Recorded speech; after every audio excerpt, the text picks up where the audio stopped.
Here's my 1963 Kirby Sanitronic VII again. I got this from Adam, I think 2 years ago now.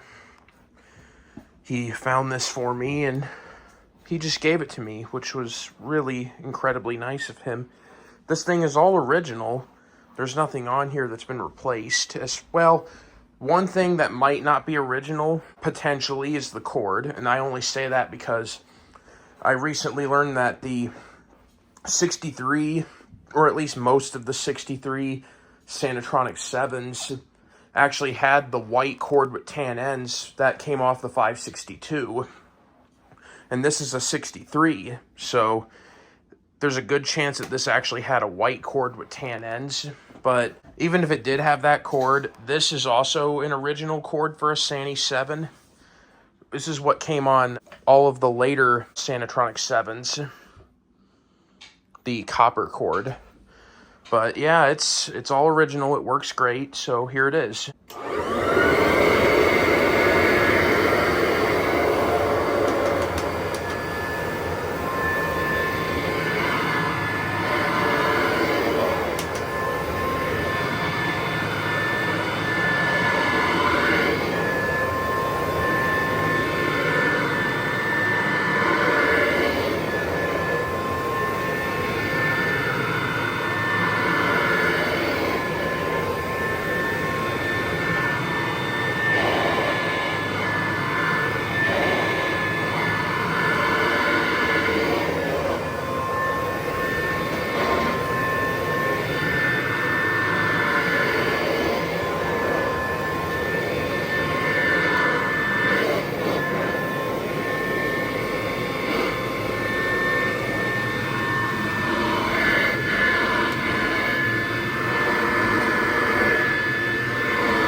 So there's my all-original 1963 Kirby Sanitronic VII. Thanks for watching, and stay tuned for more videos.